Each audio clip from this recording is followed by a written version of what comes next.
Ça,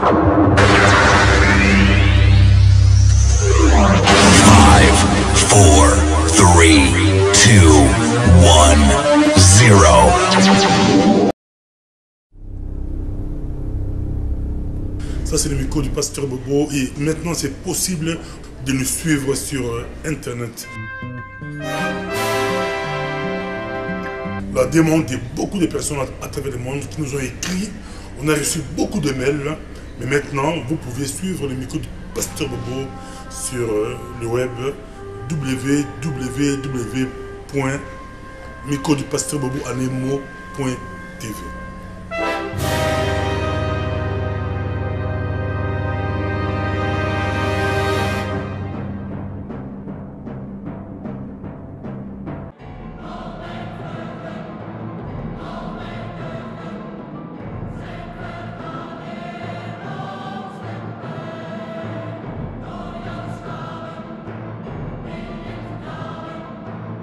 Si tu veux plus de vidéos sur nous, va sur www.microdupasteur-bobo.tv.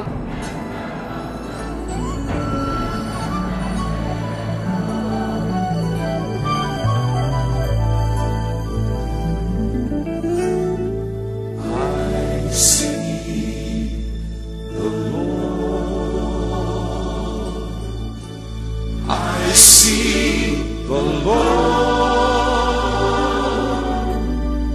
exalted high among the worship of the people of the earth.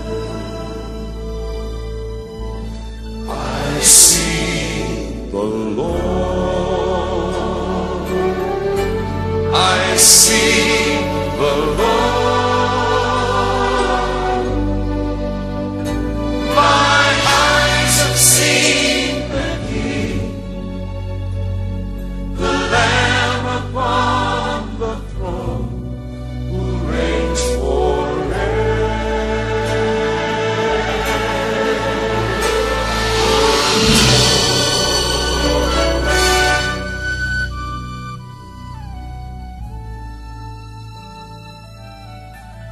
I see the Lord.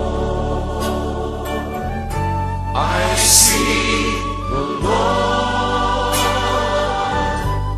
exalted high among the worship of the people of the earth. I see the Lord. I see the Lord.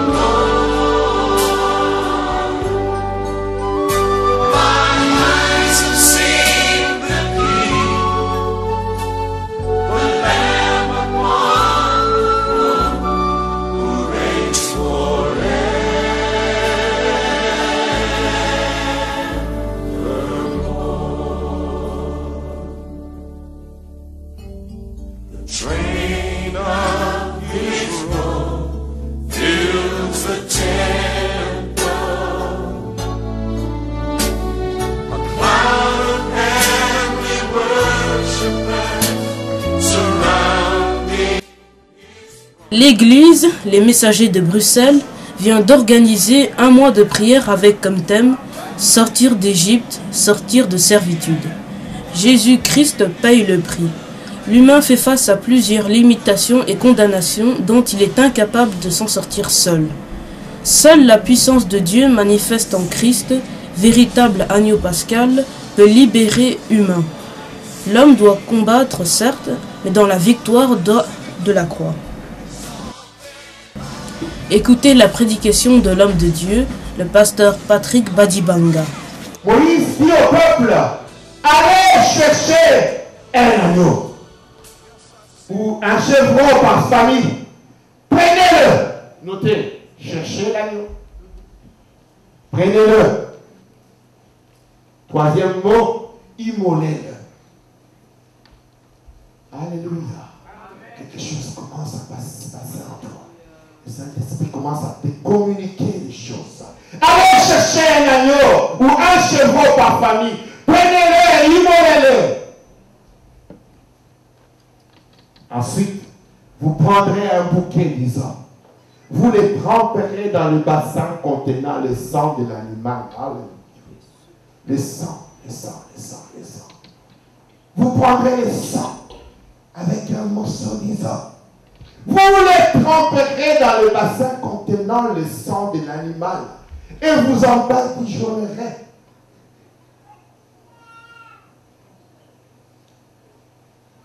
Le linteau et les deux montants de vos portes.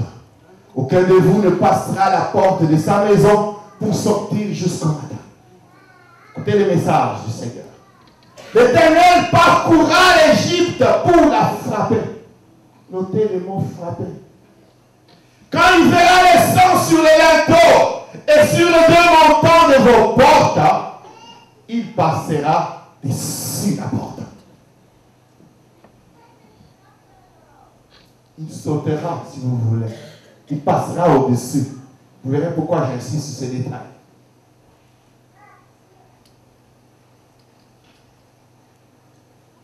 Et ne permettra pas au destructeur de pénétrer dans votre maison pour porter ses coups. Le destructeur entre à la maison et il porte les coups.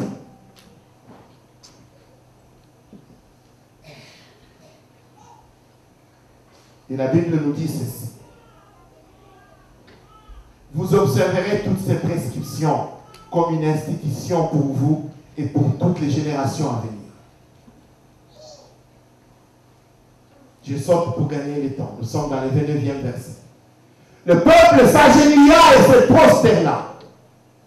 Puis les Israélites se retirèrent et accomplirent tout ce que l'Éternel avait ordonné à Moïse et à Aaron. 29e verset, ça commence. 29e verset, ça commence. Et ils se sont retirés. Ils ont fait ce que l'Éternel avait recommandé. Ils sont rentrés dans leur maison. Et au 29e verset, la Bible nous dit, au milieu de la nuit, l'Éternel frappa tous les fils aînés d'Égypte. Depuis celui du Pharaon qui régnait sur le trône, jusqu'à celui du détenu qui se trouvait en prison, et au premier-né des animaux. Cette nuit-là, Pharaon craque plus. Cette nuit-là, le Pharaon se leva ainsi que tous ses hauts fonctionnaires. Et tous les Égyptiens. Des grands cris furent poussés dans toute l'Égypte, car il n'y avait pas une maison où il y eut un mort. Moïse, prends garde, ne réapparaît pas ma présence. Les jours que tu rappelleras, tu mourras. C'est lui qui avait commencé. En pleine nuit, le Pharaon convoqua Moïse. Il avait dit, tu n'apparaîtras plus à ma présence. Maintenant, c'est lui-même qui envoie chercher Moïse. Il dit, va aller chercher Moïse. Il envoie chercher et dit, vous savez pourquoi? Je reviens un peu en arrière. Lorsque Moïse entre dans sa colère, il lui dit, tu as dit que les jours que j'apparaîtrai dans ta présence, je mourrai. Mais moi, je te dis, que l'Éternel va parcourir l'Égypte. Il va tuer tous les premiers, y compris le tien, jusqu'à celui de ta servante. Et ce jour-là, Moïse lui ajoute, tes hauts fonctionnaires viendront se jeter à mes pieds pour me supplier de partir, moi et le peuple qui est derrière moi. Oui, à ce moment-là, je partirai. Et ce sont fait. Je ne sais pas comment on le dit en français. Et l'autre a fait. On verra. Ils ont parlé. Telle les filles. Tu mourras. Moi, il dit, je reviendrai devant toi. Quand tes fonctionnaires viendront se jeter à mes pieds pour me supplier de partir, moi et le peuple qui est derrière moi. Et ce jour-là, la parole s'accomplit. Dieu est toujours derrière sa parole afin d'accomplir ce qu'elle proclame. Amen. Dieu frappe. Prenez-les. Et comment il les frappe? Je vous dis que c'était violent. Le Seigneur l'a fait vivre en disant, je l'ai vu. Je vous dis que ça volait partout. Quand l'ange arrivait devant la porte, ce n'est pas comme il monte dans les films des 10 commandements, comme une ombre comme ça qui vient en dessous de la porte. Non, ce n'est pas les termes que la Bible utilise. C'était violent. Il est arrivé, clac, la porte a volé. Il entre, tout volé en éclats. Et il arrive, la Bible dit, il donnera des coups. Et le premier fils qui était sur son lit, on commence à lui donner des coups. C'était brutal. Et il pousse des cris, aïe, aïe, aïe. Pourquoi c'était si terrible? Parce qu'il y avait des cris horribles dans toute l'Égypte. Les cris étaient tellement épouvantables. Parce que l'ange frappait. Et tout volait à l'éclat dans la maison. C'est pourquoi il craque. Moïse voit venir les fonctionnaires. Comme il avait prédit, il se met à genoux en suppliant. C'était insupportable. Lorsque Dieu entre dans sa redoutable colère pour venger son peuple, je peux vous dire qu'il n'y a rien ne peut résister. Ça volait à l'éclat. Il arrive, il supplie Moïse de partir. Il est convoqué. Vous savez, je voudrais juste dire encore une vérité même avant de continuer, parce que ça me tenait à cœur. Pharaon est un être bizarre. Il paraît inflexible, mais il est faible en réalité. Il est très faible. Parce qu'à chaque fois, il n'assume même pas. Quand la colère de Dieu savait déjà comment ça se fait aller le souterrain, il est tombé à genoux comme un bébé devant Moïse pour lui dire, Moïse, j'ai péché contre toi, pardonne-moi. Et j'ai péché aussi contre votre Dieu. Demandez-lui de me pardonner. Mais ça, je l'ai dit pour toi. Il y a des gens dans l'église qui ne savent jamais demander pardon. Toi, tu es plus endurci que Pharaon. Tu ne peux pas demander pardon. Et Pharaon réalise que s'il demande pardon, Dieu peut lui pardonner et éloigner les fléaux. Dans l'autre sens aussi, il y en a qui ne peuvent jamais pardonner leurs frères, leurs sœurs. Toi, tu crois que tu es plus victime que Moïse. C'était au 9e fléau, au 8e. Il avait déjà subi l'humiliation de la part de Pharaon. Mais il accepte de le pardonner et quand il sort de là, il invoque le Seigneur. Mais toi, on vient te demander pardon. Tu dis non, ce que tu m'as fait, je ne te pardonnerai jamais, toi et moi, dans l'au-delà. Comme disait ma maman, mon fils. Tu ne m'as pas pardonné, pourquoi? Toi, tu ne fais jamais du mal à quelqu'un. Tu dois apprendre à pardonner. Et tu dois apprendre à demander pardon. Fermons la parenthèse. Les fonctionnaires de Moïse, le Pharaon viennent implorer que Moïse s'en aille, lui et le peuple. Continuons. Les Égyptiens pressaient le peuple pour qu'il quitte rapidement le pays. Car ils disaient, nous allons tous mourir. Vous comprenez maintenant pourquoi? C'était violent. C'était tellement violent qu'ils disaient, partez, vite s'il vous plaît, partez. Sinon nous allons tous mourir. Le peuple emporta sa pâte à pain avant que nuit levait. Ils enveloppèrent leur corbeille, à pétrir dans leur manteau et les chargèrent sur leurs épaules. Par ailleurs, nous revenons à notre notion. Par ailleurs, les Israélites s'étaient conformés aux instructions de Moïse. Ils avaient demandé aux Égyptiens des objets d'argent et d'or, ainsi que des vêtements. L'Éternel leur avait fait gagner la faveur des Égyptiens, qui leur avait donné ce qu'ils demandaient. C'est ainsi qu'ils dépouillèrent l'Égypte. Nous revenons dans cette notion. Nous sommes en train de parler des choses dramatiques de l'abord. Et même là, Dieu insiste pour qu'ils ne partent pas les mains vides, qu'ils prennent l'or et l'argent. C'est capital, nous ne pouvons pas nous contenter. Je ne prêche pas l'évangile de la prospérité banale. Il faut être riche pour être riche. Mais je prêche qu'il faut servir Dieu avec des biens.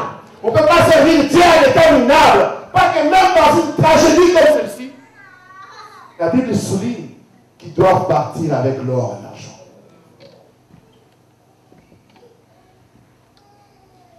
Les Israélites partirent de Ramsès en direction de Sukkot.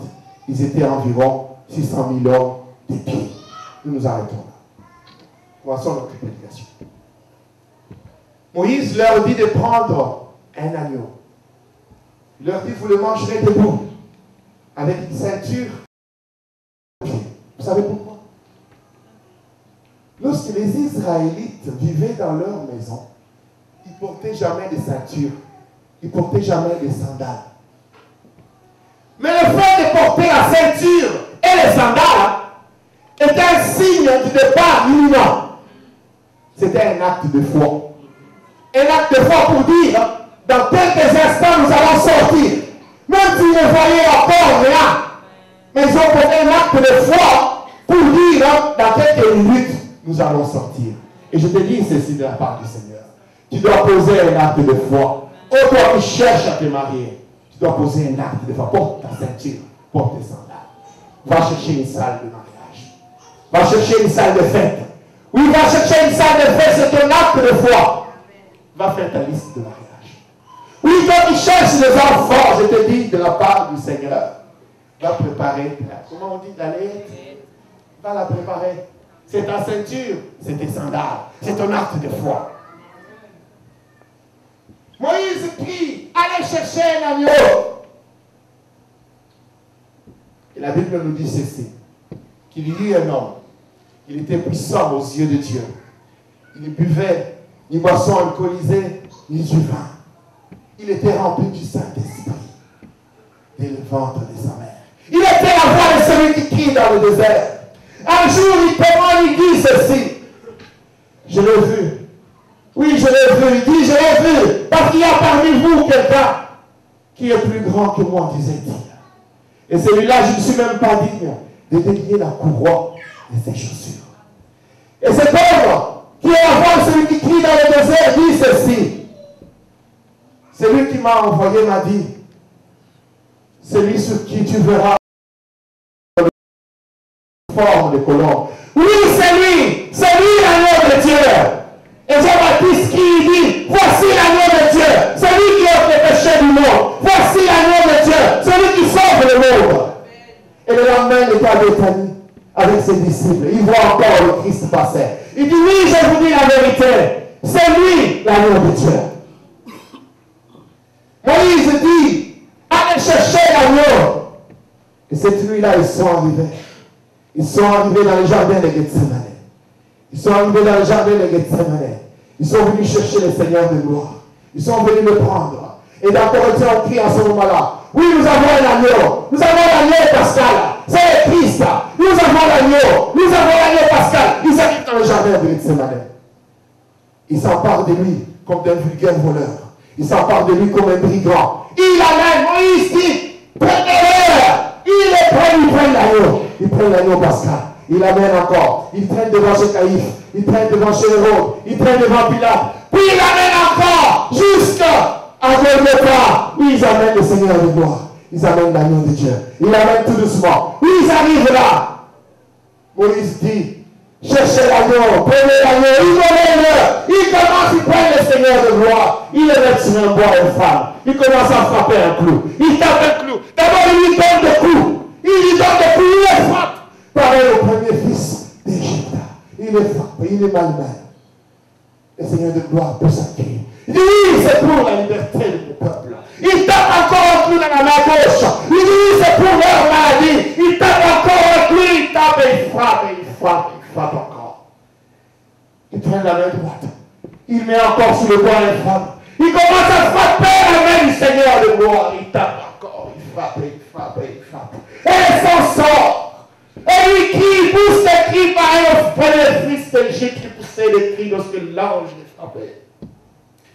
Il pousse des cris, il dit, oui, c'est pour leur maladie, Père. Oui, c'est pour leur maladie. Oui, Père, je paye le prix. Il tape encore, il frappe et il frappe encore la main droite. Oh, ils prennent les pieds. Ils prennent les pieds du Seigneur de gloire. Ils mettent sur le bois et frappent. Ils commencent encore à frapper un clou. Ils tapent et ils tapent. Le pied du Seigneur de gloire. Le sang jaillit encore. Le sang jaillit du pied du Seigneur de gloire. Et lui dit, Père, oui, c'est pour sa stérilité, Père. Oui, c'est pour sa stérilité. Oh, il frappe encore, il frappe. Le sang sort et lui dit, oui, Père, j'accepte. C'est pour enlever la malédiction tribale. Oh, alléluia. Et on le frappe encore. On le le met sous le bois infâme. Et il commence à crier le Seigneur de gloire. Il dit, Heli, Heli, Heli. Pendant qu'il crie, il y en a qui disent, oh, il appelle Élie, laissez-le voir, on va laisser voir si Élie va venir à son secours. Et lui dit, Heli, Heli, Heli, Heli. Oh, il y a un soldat qui prend une flèche. Il vient avec sous son côté, il met la flèche sur le côté du Seigneur de gloire. Et le sang jaillit, je crois que la flèche avait atteint la horte abominable. Et le sang commence à sortir. Et le sang commence à couler. Le sang il commence à couler, il vient jusqu'à toi, il arrive jusqu'à toi. Il porte ta maladie. Le sang arrive à toi, il prend la maladie, il la transforme en guérison. Le sang commence à couler, il commence à couler, il vient à toi. Il dit, c'est quoi ici le problème? C'est la stérilité. Le sang arrive jusqu'à toi. Oh, il dit, je dépose le bébé. Oui, le sang arrive, et il arrive jusqu'à Kikuit, dans ton village natal. Le sang arrive jusqu'à Goma. Le sang arrive jusqu'à Monédito. Le sang arrive, il dit, ils sont où les actes qui condamnaient les enfants? Ils sont où les actes? Ils sont où les actes dont les ordonnances condamnaient le peuple? Le sang arrive en ce moment, il trouve l'acte enfoncé quelque part. Oui, le sang arrive et prend cet acte et l'efface. Et le sang continue de couler. Le sang du Seigneur de gloire. Le sang continue de couler. Et lui dit encore, Heli, Heli, Heli, Heli, Heli, Heli. Alors il y a un autre soldat qui vient avec un morceau de chiffon pour lui donner du vinaigre. Il dit, Père, Père, Père, Père, Père, c'est pour eux, c'est pour leur péché, c'est pour leur salut. Oui, j'accepte que le sang sorte. Oui, j'accepte que le sang sorte. Alors il prend le Seigneur de gloire. Il vient avec ses vinaigres, il veut lui donner, il refuse de le prendre. Oh, il baisse sa tête. Il dit, Père, Père, cette maladie incurable, cette maladie incurable, le sang coulait. Le sang coulait, Père, le sang coulait. Oui, oui, cette malédiction familiale ancestrale. Oui, le sang coulait, Père. Oui, le sang coulait. Il dit, Père, elle, là-bas c'est ma table. Il dit, Père, Père, tout est accompli. Je remets mon esprit entre tes mains. Alléluia, alléluia. Et pendant ce temps, la Bible nous dit qu'une obscurité a envahi le pays. Des éclairs et des tonnerres. Alléluia. Et la Bible nous dit que le voile du temple se déchire de haut en bas. Et une voix se fit entendre du ciel. Maintenant, ils ont accès. Ils ont accès au salut. Ils ont accès au bonheur. Ils ont accès à la guérison. Maintenant, ils ont accès à la délivrance. Ils ont accès au bonheur. Ils ont accès à la délivrance. Ils ont accès. Maintenant, ils peuvent rentrer librement et se servir le bienfait de Dieu.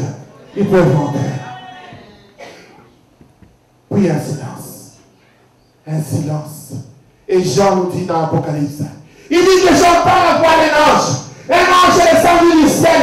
Il dit, oui, le règne de notre Dieu peut commencer maintenant. Parce que l'accusateur de nos frères est plié maintenant. Oh, l'ange qui dit, oui, les rachetés peuvent se réjouir. Pourquoi ils peuvent se réjouir? Parce qu'ils ont gagné, ils ont triomphé. Ils ont triomphé, ils ont triomphé qui? La malédiction familiale, ils ont triomphé qui? Ta maladie, ils ont triomphé quoi? Tes problèmes financiers, ils ont triomphé quoi? Ta malédiction. Ils l'ont vaincu. Ils l'ont vaincu à cause du sang de l'agneau. Ils l'ont vaincu à cause des paroles de leur témoignage. Oui, parce que le sang de l'agneau, Pascal, ce sang a coulé. L'ange dit, ils l'ont vaincu. Ils l'ont vaincu à cause du sang. Ils l'ont vaincu à cause du sang. Oui, Moïse dit, prenez le sang. Prenez le sang, mettez sur le manteau. Oui, aujourd'hui, nous sommes là pour mettre le sang sur le manteau. Nous sommes là pour mettre le sang sur le montant. Oui, mettez le sang sur le montant. De sorte que maintenant, lorsque le destructeur va arriver, pour donner ses coups, pour détruire les finances, détruire le travail, détruire le mariage, pousser les enfants à la rébellion. Lorsqu'il arrive, il voit le sang du Seigneur de gloire. Il voit le sang du Seigneur de gloire sur les linteaux. Et ils ne peuvent rentrer. Alors le Seigneur dit, oui, Père, c'est accompli. Quelqu'un est en train de dire, il frère Patrick, Tu viens donc de nous démontrer que les évangéliques avaient raison. Que tout était accompli. Qu'ils n'avaient plus rien à faire. Quelques minutes. Nous allons vous démontrer la vérité du Seigneur. Ils mangent leur Pâques. Ils mangent leur Pâques. La Pâques veut dire, dans le mot hébreu, c'est pécha. Pécha, ça veut dire passer au-dessus de, traverser. Et en grec, c'était Pascha. C'est de là qu'est venu le mot Pâques en français. Passer au-dessus de, traverser. Ils viennent de manger leur Pâques. Le destructeur est arrivé. Il n'est pas entré dans leur maison. Il les a épargnés. Si Dieu veut bien faire les choses, il les prend, il les fait passer au-dessus, il les met dans le pays où coule le lait et le miel, et l'histoire s'arrête, on ne discute même pas. Si Dieu veut que la théorie évangélique là soit vraie, tu crois au Seigneur Jésus comme ton Seigneur personnel, il te prend, tu entres au ciel. Comme ça, la question ne se pose pas. Oh, que fait Dieu? Dieu fait ceci. Il les fait sortir d'Égypte. Hein? Ils sortent de leur maison après avoir mangé l'agneau. Mais il ne les amène pas droit dans les pays où coulait le miel. Il leur donne le chemin le plus long. Il les amène dans le désert. Et la raison biblique, c'est parce que Dieu se disait, lorsqu'ils vont affronter la guerre, quelle guerre encore? Il avait dit qu'il faisait lui-même. Parce que s'ils affrontent la guerre, ils risquent de retourner à l'Égypte. Commencez à comprendre quelque chose. Et puis, Dieu les amène devant la mer Rouge. Exprès. Dieu, c'est le maître des scénarios. Dieu veut le scénario le plus terrible. Dieu veut le scénario le plus insoluble. Dieu veut le scénario le plus inexplicable. Là, on ne peut plus t'expliquer. Là, on ne peut plus te trouver de solution. C'est ça qui est le scénario que Dieu veut pour démontrer sa puissance. Dieu les coince devant la mer Rouge. Et qu'est-ce que Dieu fait? Dieu, il est grave. Dans ce qui s'est disait dernièrement, Dieu c'est un drôle de père. Il se mêle même des petites choses des enfants. Dieu est un drôle de père. Il les coince devant la mer Rouge. Et vous savez ce qu'il fait? Il retourne chercher Pharaon. Et mon ami Pharaon vient.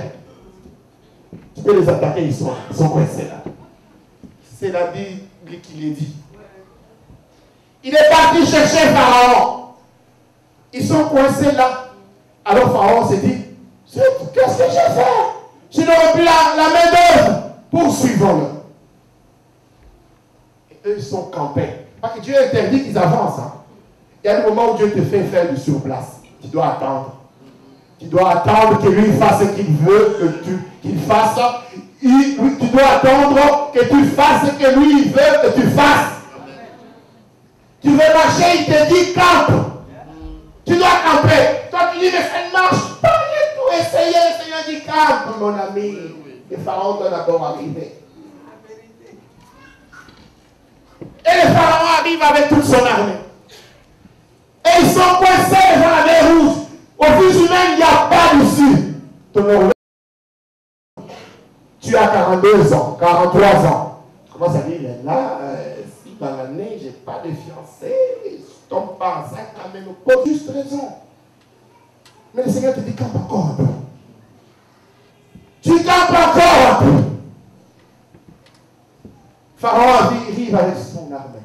Comme Dieu avait sauvé les Israélites de l'esclavagisme du Pharaon, le pasteur Patrick Badibanga invita le peuple de Dieu de ne pas avoir peur à traverser la mer Rouge.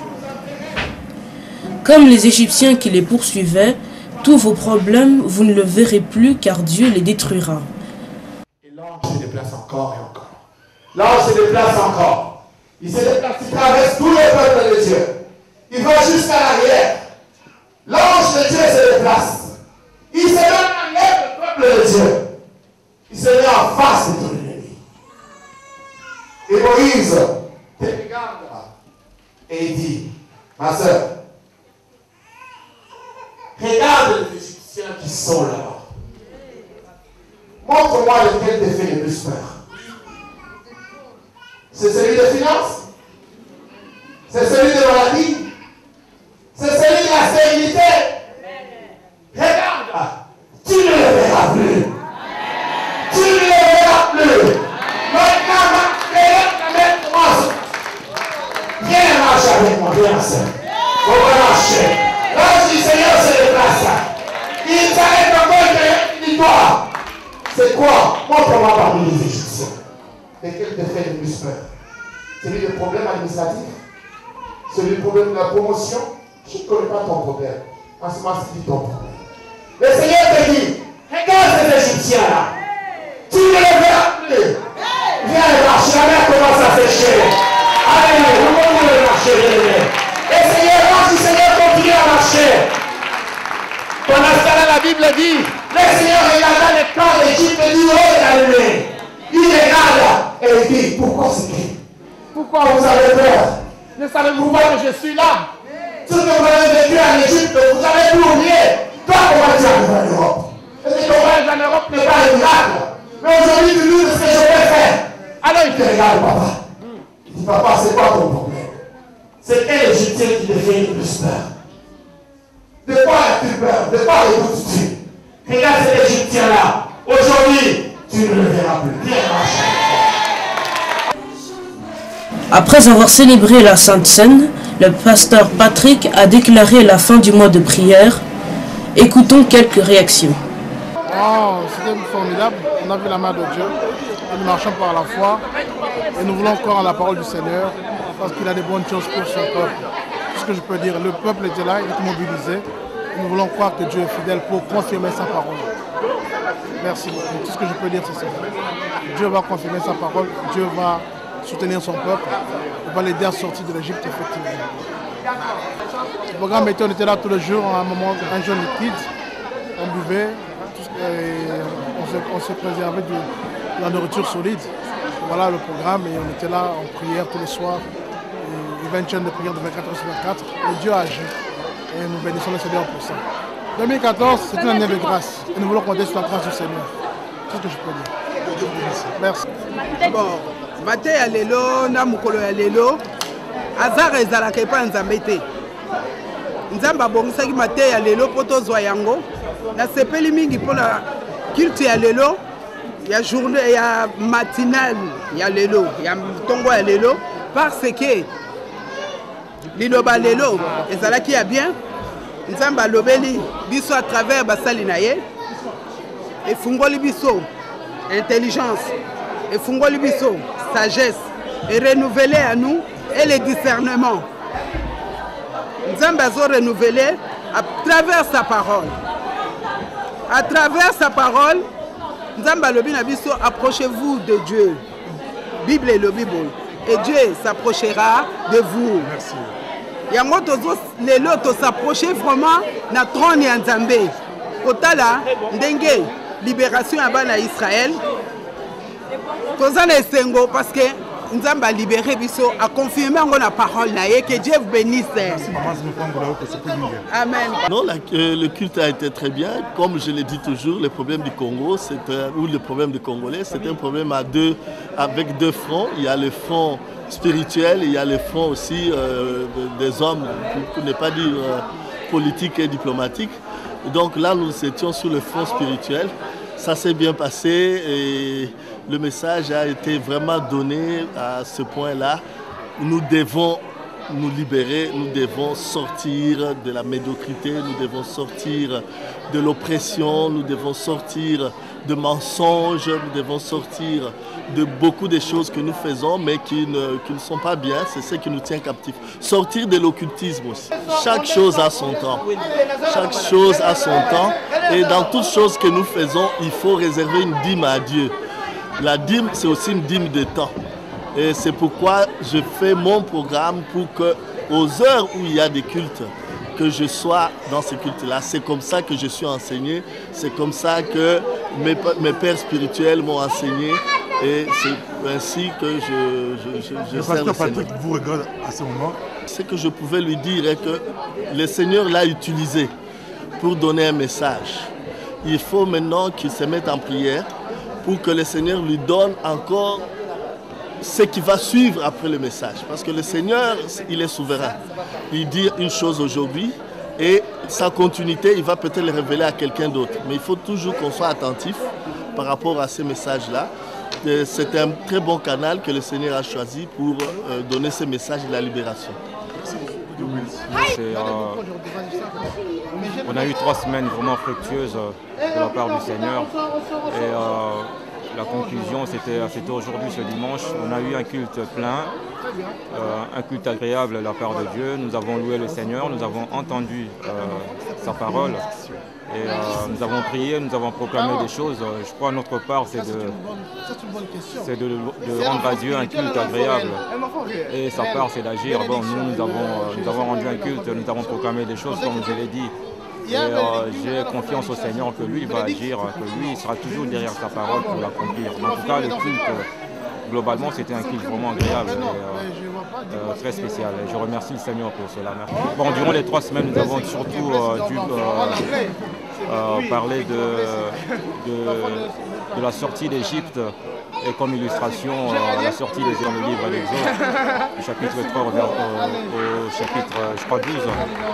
Et bon, nous avons essayé d'illustrer cela dans notre vie. Nous avons aussi besoin de sortir d'Égypte. Chacun d'entre nous doit se débarrasser de ce qui est ancien pour entrer dans le monde nouveau où Dieu nous attend, où nous pouvons vivre pleinement la plénitude, pleinement avec le Seigneur. Pour les Hébreux, c'était le pays où coulait le lait et le miel. Je crois que Dieu a pour chacun d'entre nous aussi la promesse de prendre part au pays où coule le lait et le miel. Le Seigneur a ce pays en réserve pour chacun d'entre nous dans le Seigneur. Nous, notre devise, c'est Jésus-Christ. Et c'est lui, je suis sûr que c'est lui qui nous sort d'Égypte pour nous amener vers ce pays. Nous bénissons le Seigneur parce que le peuple de Dieu a entendu la parole depuis le 21 novembre. Et lorsque la parole touche les vrais problèmes des gens, ils y reviennent et ils reviennent encore. Nous bénissons le Seigneur pour ça. Nous avons insisté sur le fait que seul l'Éternel est Dieu et seul lui peut changer la condition humaine. L'homme est incapable de résoudre ses vrais problèmes. Et nous voyons sur le plan économique, politique, on réunit les grandes réunions des G20, tout ça, on ne trouve jamais de solution. Parce que la vraie solution de l'humain, c'est se tourner vers le Créateur qui a la vraie solution. Par rapport à la vie, je pense que nous devons apporter un message de renouveau différent de messages traditionnels. Nous assistons dans la ville à des églises ethniques, de couleurs, des gens selon leurs ethnies ou leur pays. Il faut casser ces ghettos. Il faut qu'on sorte avec un message universel pour gagner la ville en pointant surtout les seigneurs, en changeant notre qualité aussi d'organiser des services dans l'église pour attirer d'autres cultures à servir Dieu. C'est très possible et tout dépend de la manière dont nous nous y prenons. Changer notre méthode d'évangélisation, changer notre approche lorsque nous allons vers les gens d'autres couleurs ou d'autres cultures. Dans l'hôpital où j'exerce, par exemple, j'essaye d'en parler aux gens. Mais je pense qu'il y a moyen, en organisant des soirées où on prend un peu de café, on partage un repas africain et profiter de cela pour transmettre les messages de Dieu. C'est possible, mais on doit révolutionner notre manière de servir les seigneurs. On ne doit pas rester d'une manière traditionnelle entre nous, être content d'être entre nous. C'est possible. Nous sommes convaincus qu'il est très possible que l'Église des réveils sorte des ghettos. Je pense que pour cela, il suffirait de revoir notre approche. Notre approche doit sortir des limites culturelles, typiquement africaines, pour aborder l'évangile d'une manière universelle, en insistant sur l'œuvre du Christ. Et l'œuvre du Christ, elle est universelle. Nous devons sortir notre évangile qui est des problèmes spécifiques des gens, des personnes africaines, des problèmes des papiers ou d'autres économiques. Le message du Christ est beaucoup plus large que celui-là. Alors, si on aborde le message du Christ dans tous ses aspects, nous arriverons certainement à toucher d'autres cultures. Et pour cela, je pense qu'il suffit d'organiser des réunions d'une manière un peu moderne, dans l'approche d'évangélisation, aller vers les cultures, d'autres cultures avec des soupers, des sorties en restaurant, partager des expériences chrétiennes, peu à peu, nous finirons par attirer ces gens-là à la foi chrétienne. Justement, je pense que si nous voulons changer les choses dans cette ville, tous ceux qui sont intellectuels ou qui ont accès à d'autres milieux doivent justement utiliser de leur présence dans ces milieux-là pour gagner d'autres personnes. En l'occurrence, je dirais ceux qui sont juristes, qui travaillent avec des juristes qui ne sont pas africains, doivent pouvoir faire la différence dans la manière d'être pour que les autres se posent la question de savoir mais pourquoi vous êtes différents et qu'ils apportent l'évangile, qu'ils gagnent les gens de leur milieu. Que ceux qui sont médecins essaient d'évangéliser autour d'eux et nous aurons alors dans les hôpitaux des médecins qui ne sont pas africains. Si nous arrivons à marquer la différence. Nos aînés dans la ville, je pense que les données ont beaucoup évolué. Au départ, ils se sont contentés d'évangéliser la population immigrée, parce que c'était plus facile.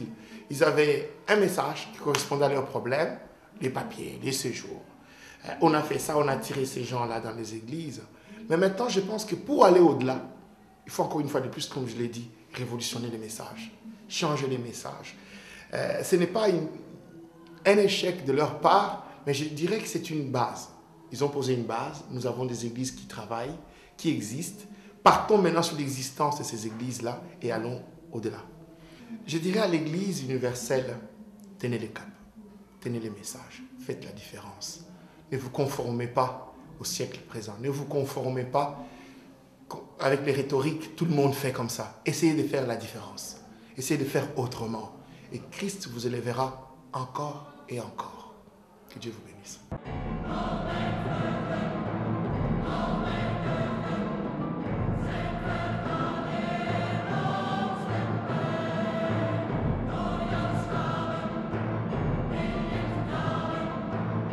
Si tu veux plus de vidéos sur nous, va sur www.microdupasteurbobo.tv.